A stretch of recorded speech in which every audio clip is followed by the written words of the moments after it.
You're watching ChillyBoy Productions. I'm Larry ChillyBoy Chilson, and this is my review for Spider-Man No Way Home. Now, before we get into this review, make sure to go ahead, click that subscribe button down below so that you can chill with me on each and every one of my latest videos. Spider-Man No Way Home is a 2021 comic book adaptation action film directed by John Watts, starring Tom Holland, Benedict Cumberbatch, and Zendaya. The film picks up right after the events of Spider-Man Far From Home, when Peter Parker's identity as Spider-Man is revealed to the entire world, leading to complete and total chaos, not only in his own life, but in the life of his loved ones. So desperate to help fix the entire situation, Peter Parker approaches Doctor Strange, who casts a spell to make everyone forget that he is Peter. But the spell goes wrong and opens up a multiverse that leads to some new folks entering this universe.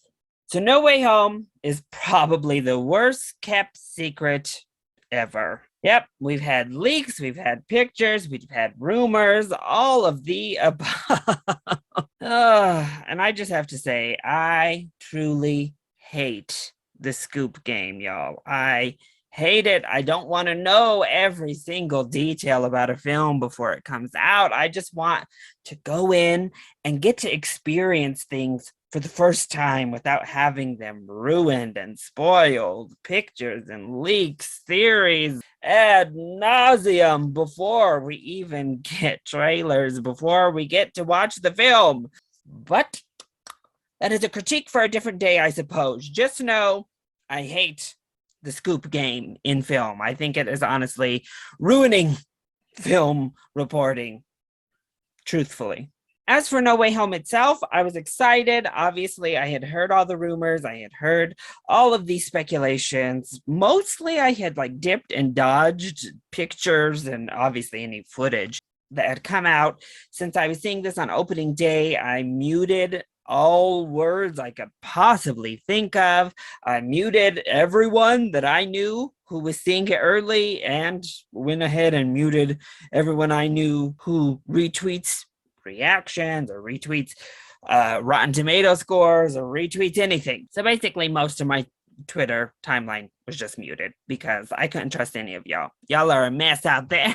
And that kept me excited, or at least as excited as I could be heading into No Way Home. I have mixed feelings on the two Spider-Man films within the Marvel Cinematic Universe, but obviously I adore Tom Holland. I think he's a great Peter Parker, and anything with him in it, I'm pretty excited to see. And ultimately, I think that No Way Home lived up to the mega hype that was had going in. It was a pretty awesome film going experience. So let's go ahead and talk about the positives first.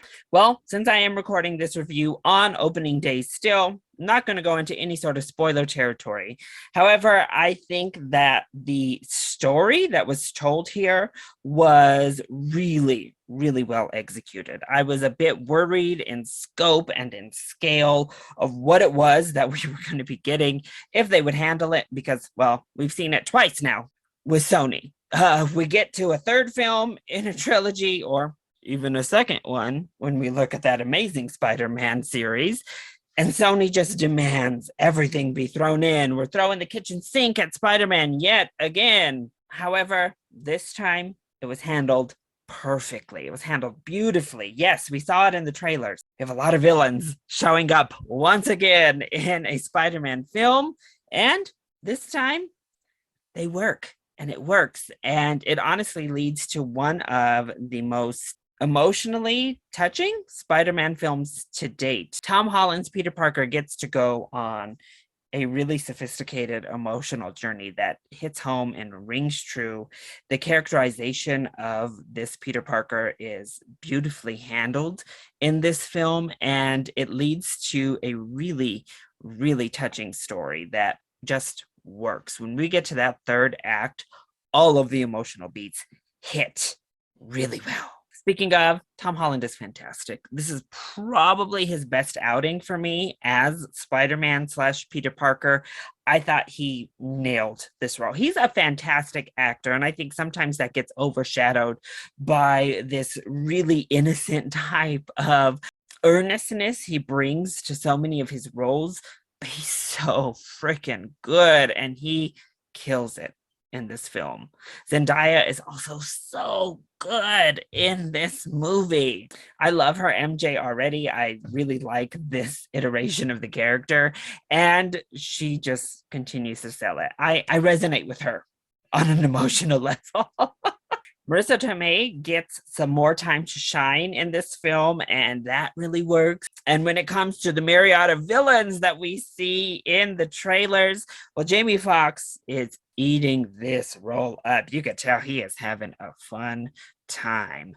But honestly, Willem Dafoe steals the show, like we kind of thought he was going to. Yeah, he's back as the Green Goblin, and whew, he was ready for this return. The action set pieces are a lot of fun. They're big, they're grand, and they completely sell the epic nature that this film has. But what works even better is their contrast to those really heavy emotional moments, the character development we go through with Peter. And I think the balance really shines well here. And honestly, that's what's been missing in the MCU Spider-Man films, is they haven't had a great balance. The films have really struggled to find this tone that fits this Spider-Man. And I think they finally settle in this film. So then, what doesn't work so well when it comes to No Way Home? Well, I do have a few complaints. I don't think it's perfect. The first act had me real scared, I'm going to be honest, because the tone, because we start in a really kind of weird setting. It's a dramatic, heavy event that's taking place. We're unfolding the aftermath of Spider-Man being revealed and the heavy burden that Peter Parker takes on. But from the music choices to the jokey nature, I thought it was struggling again to settle in. But that only lasts for like the first 15 minutes or so. And then the film finds its stride and soars from there. Also, the CGI, not amazing. It's not bad. And we've certainly seen worse from the MCU, including even earlier this year. Yeah, Black Widow, I'm looking at you.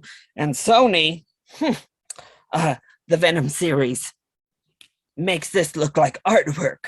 However, when it comes to the Lizard, particularly, got some sketchy stuff, some faraway movements, some smoke.